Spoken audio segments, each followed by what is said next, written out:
ज्येष्ठ सामाजिक कार्यकर्ते आणि पद्मश्री प्राप्त आदरणीय शंकरबाबा पापळकर आपले आशीर्वाद आपण आजच्या या कार्यक्रमावर द्यावे, आपलं मनोगत आपण व्यक्त करावं. आपण एकदा जोरदार टाळ्यांमध्ये बाबांचे या ठिकाणी स्वागत करूया. या ठिकाणी हा जो कार्यक्रम होत आहे हा एक निमित्त मात्र आहे, कविता. पण एक प्रशासकीय अधिकारी, आपण कविता ऐकल्या, टाळ्या वाजवाल, अधिक भाषणं ऐकाल, परंतु इथून काही घेऊन जाल का नाही? एक पैसाही न घेता हे सगळे लोक इथे आलेले आहेत. महाराष्ट्राचे मोठ्यात मोठ्या मंत्र्यांनी जर इथे कोणी बोलावले असते तर हे हिरे आले नसते. मोठे भाव खाणारे हिरे आहेत. एखादी हिरोईन आली असती इथे तर प्रचंड गर्दी जमली असती, प्रचंड गर्दी जमली असती. एखादा नेता आला असता त्याची प्रचंड गर्दी जमली असती. पण त्या गर्दीमध्ये माणुसकी तुम्हाला दिसणार नाही, इतिहास तुम्हाला दिसणार नाही. इथे आपल्याला इतिहास घडवायचा आहे आणि तो इतिहास घडवण्यासाठी आपण होशमध्ये राहिलं पाहिजे. आणि ते होशमध्ये कसं राहायचं हे उदाहरण तुम्हाला सांगतो. अतुल पाटणेंना बोलावून घ्या, माझं मूळ ऑफ होऊन जाईल. कुठे गेले? कारण की या माणसाने हा प्रशासकीय एक अधिकारी या ठिकाणी कवी आपली पुस्तक प्रकाशित करतो आणि त्याला इतकी उपस्थिती लाभते. नाही, यांचं असंच आहे. यांची पत्नी यांना म्हणते बच्चों को स्कूल ले जाना है, तो बोले मैं थोड़ा सा काम निपटाता हूँ, बाद में ले जाता हूँ.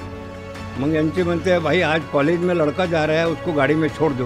नहीं, मैं जरा काम में हूँ, तुम कर लो, मैं कर लूँगा. तसे ते हरदम ते आपल्या पत्नीला असे म्हणत राहतात कि मैं मेरे काम में उलझा हूँ, मैं बाद में कर देता हूँ ना. तर एक वेळ त्यांच्या ते बाई गरम झाली, म्हणे ऐसा क्यों करते हो तुम? तर मग त्या बाई कवी माणूस आहे हा त्या पत्नीला काय म्हणतो, कल वक्त मिला तो तेरी जुल्फे भी सुलझा दूंगा.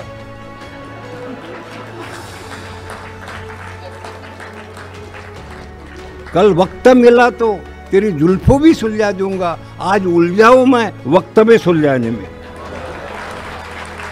विनोदाच्या बाबतीत इतिहास निर्माण करायचा आहे. भारताच्या इतिहासामध्ये साहित्याला एकही नोबेल प्राइज मिळू शकत नाही. भारताच्या इतिहासामध्ये एकही साहित्याला ऑस्करमध्ये प्रवेश मिळत नाही. कशाचं साहित्य आहे? आणि विकलांगाच्या याच्यामध्ये रस्त्यात टाकलेली एका मुलीला MPSCच्या परीक्षेत पास करून जगाच्या न्यूज इंडियामध्ये सुद्धा तिचं नाव आम्ही जाहीर करतो, याला इतिहास म्हणतात. तर इतिहास करायचा आहे तुम्हाला, इथे काही घडवायचं आहे तुम्हाला. आणि ते घडवण्यासाठी तुम्हाला होशमध्ये राहावं लागेल. मला 15 मिनटं दिली, मी 15 मिनटात बिलकुल बंद करेन. तुम्ही म्हटलं तरी नाही, फार सुंदर बोलू शकतो मी, परंतु मैं कसो की यही आरज़ू है साकिया आज ऐसी पिला दे. मैं कसो की यही आरज़ू है साकिया आज ऐसी पिला दे. ये मैं कदों में है सब शराबी, आज उनको नमाजी बना दे, आज उनको नमाजी. तर होशमध्ये आम्ही बोलू शकतो. कवी संमेलन द्या, तर इथे घडवायचं आहे, इथे काही मिळवायचं आहे. या महाराष्ट्राचं नाही, या देशाचं नाव जगामध्ये करायचं आहे. विकलांगमध्ये आज युनोमध्ये टीम आली, आमच्याकडे युनोची टीम आली आहे आणि मालाची मुलाखत घेत आहे. हे तुमच्या कर्तव्याने घडलं आहे. एक प्रशासकीय अधिकारी मनीषाताई वर्मा आमच्या कलेक्टर म्हणून आली, पाहाला देखणी आल्यात काय. तिला पाहिल्यानंतर सगळे ऑफिसर लोक, त्यांच्यासोबत एक SDO होती नीत पाटील, आणि त्या बाईला आम्ही सुरुवात केली होती. एक प्रशासकीय या काही करू शकतो मी कोण. आचार्य विनोबा भावेकडे इंदिरा गांधी आली, आणि माझी आमची हारली और विनोबाकडे आली पवनारला. कैसी आई मॅडम? 3 दिवस ते तिथे थांबली. जाताना म्हणे कैसी आई थी तू? बोले आपसे मिल, सच सच बता क्या चाहिए? तो ती म्हणाली मुझे सत्ता चाहिए. तो विनोबा भावेंनी तिला लिहून दिले, अच्छे अधिकारियों को साथ रख ये देश का भला कर सकती तू अर्धी. मी कोणा राजकीय विरोधात बोलणार नाही. चांगले अधिकारीच या देशाला घडवू शकतात. पाटणे बाबा, आज तुम्ही जो ऊंचाई दिए, तुम सेक्रेटरी थे, करकरी इतने लोग आए, मामूली नहीं बस समझो. ये कादम्बरीकार को तो 6-7 महीने से लोग मंत्री भी मुलाकात मांगते तो देते नहीं. और वो आके बोलते 2 घंटे पहले बाहर बैठे थे वो.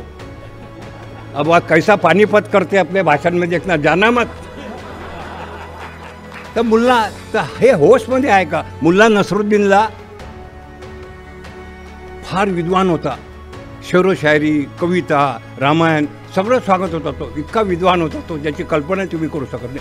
5 मित्र होते त्याचे, हिंदू मुसलमान सगळे. रोज 5 वाजता टपरीवर बसत होते आणि त्याला आणि तो सगळ्यात भारी पडत होता. एक दिवस त्यांनी सगळ्या मित्रांनी ठरवलं मुल्लाला, तर मुल्लाला बनवा म्हणे. आज आला मुल्ला, कैसा क्या चल रहा है भाई, ठीक है. बोले मुल्ला आज हमसे बात मत करे, हमको बहुत शर्म लग रही बोले तेरे से बात. बोले क्या हो गया भाई? बोले तेरी औरत आम के बगीचे में रोज 12 बजे दूसरे आदमी से प्यार करती और तू बड़ी बड़ी बातें करता, हमको बहुत बुरा लग रहा. बोले मेरी औरत आम के बगीचे में, आम के झाड़ के नीचे रोज 12 बजे दूसरे से प्यार करती. त्याला एवढा राग आला, उसने उठाया बंदूक, साले को दोनों को मार डालता बोले. और वो 6 बजे जाके आम के बगीचे में बैठ गया, झाड़ पर चढ़ के. आज दोनों को मारता. 6 बज गए, 7 बज गए, बंदूक लेके गया था. 8 बज गए, 9 बज गए और सपाकरा दोनों को मारता. बोले मेरी बेइज्जत हो गई. 10 बज गए, 11 का ठोका पड़ा और 12 का ठोका पड़े बाद ध्यान आया मेरी तो शादी होने की अभी.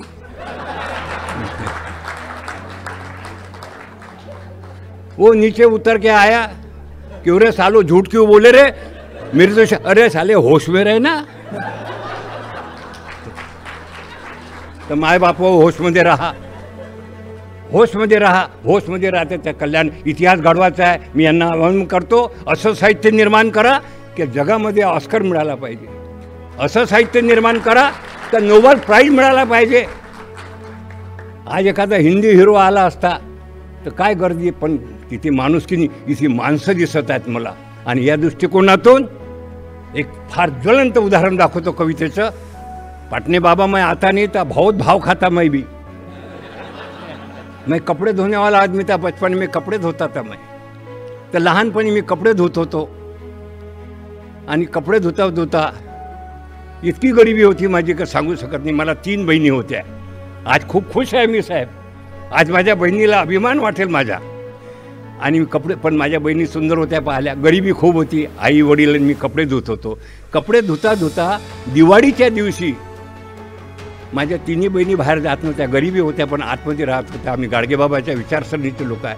पण मी माणूस होतो ना, तर मी दिवाळीच्या दिवशी जेव्हा फटाके फुटत होते, ते फटाके फुटल्यानंतर ते मी येचून आणत होतो. आणि त्याच्यातच लिहिलं आहे, न फुटे फटाकों को हम सवेरे सवेरे चुन आए हैं, अज्जली फुलझड़ियों को हम कचरे से ढूंढ लाए हैं. आज हमारी आतिशबाजी होगी, कल उनकी दिवाली थी, आज हमारी दिवाली होगी. आज शंकर बाबाची दिवाळी होगी. ते फटाके येथून आणत होतो, माझ्या बहिणीला देत होतो, माझ्या 3 बहिणीला देत होतो. गरीब बहिणी अभ्यास करत होत्या. भाऊ म्हणे आम्हाला, मला भाऊ म्हणत होता मोठा. तर ते फटाके असे फोडून सकाळी आम्ही दुसऱ्या दिवशी ओळखत होते. ती माझी आशाबाई, आज माझी एक बहीण त्याच्यातली अरबोपती झालेली आहे, 400 शाळेची मालिक आहे. तर ते फटाके तिला फोडून देत होतो. आणि आज त्या बाईची दिवाळी किती मोठी आहे तर तिची मुलगी इथे आली आहे, डॉक्टर गवळी. उभे राहा, दोघे नवरा बायको उभे राहा. हे आहे आमची दिवाळीची फुलझडी. आणि द्या गुलदस्ता द्या बाट. आणि हे तुमच्या कवितेचं सार, गुलदस्ता द्या बाट लवकर. त्या बाईजोड द्या, त्या बाईजोड द्या. या दोघं जण द्या त्यांच्या आईला. हे तुमच्या मुलाची फुलझडी आहे. या टाळ्या, उभे राहून टाळ्या वाजवा. खडे राहू सब. ये फुलझडी.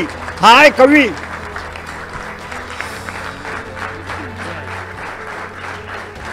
हे आहे फुलझडी आणि ही आहे कवितेची क्रांती आहे. हे आहे अरुण पाटणे साहेब तुमची.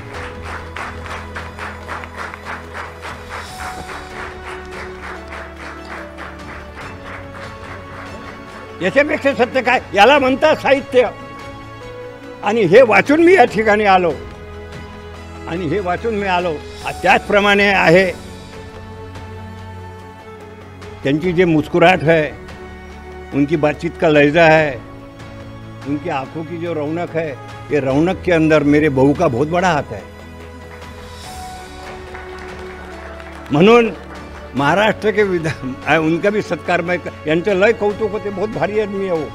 मैं दिल्ली में गया, जब से देखा उनको मैंने.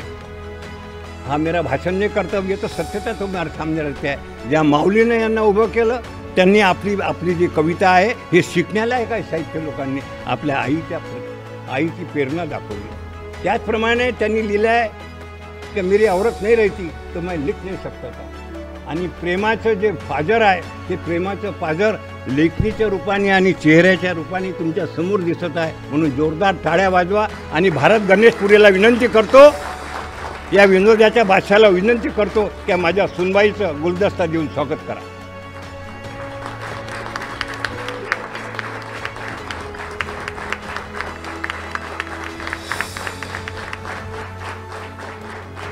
बसा. पाटणे साहेबांच्या कवितेचा सार खूप काही याच्यात बोलू शकतो. मला जास्ती बोलायचं नाही. विकलांगाच्या माध्यमातून या देशाची मी सेवा करत आहे. माझ्या मुलांना 18 वर्षांनंतर कायदा झाला पाहिजे. 18 वर्षांनंतर 1 लाख लोक कुठे जातात. मुंबईसारख्या शहरातून 10,000 मुली दरवर्षी विकल्या जातात. त्याच्यासाठी काही कराल का नाही? त्यासाठी मी पंतप्रधान मोदींना प्रार्थना केली होती. 4-5 वर्षापासून हे अधिकारी लोक शिफारस करत होते का बाबाला पद्मश्री द्या घ्या. मी नाही घेतली पद्मश्री, नाही घेत म्हटलं पद्मश्री मी.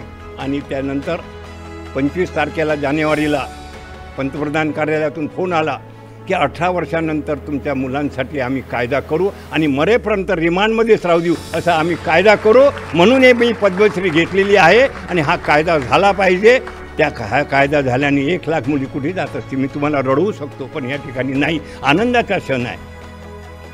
आणि या दृश्यामध्ये मी तुम्हाला हे सगळं शिकवलेलं आहे. आणि परंतु पाटणे बाबा, आप रुको मत. तुम्हारे आंखों में बहुत बड़ा तेज है. पहा कशी डोळ्यामध्ये तेज आहे. ये नजर की नैरंग्या ना पूछ.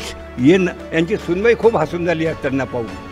म्हणजे खरं कौतुक हे बाई करून झाली आहे.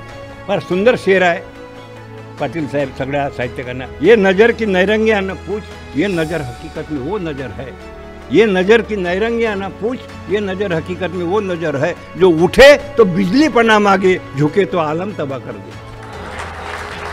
आज यांनी आलम तबाह करून टाकला. सगळ्या साहित्यकांना जिंकला, शंकर बापालाही जिंकलं. म्हणून हे पद्मश्रीचं जे चिन्ह मी आणलेलं आहे हे मी आईला दाखवतो. त्यांनी आईने आणि त्यांच्या सुनीने इथे यावं त्यांच्या. आणि हे माझं पद्मचिन्ह माझ्या हाती द्यावं त्यांनी, अशी त्यांना विनंती करतो.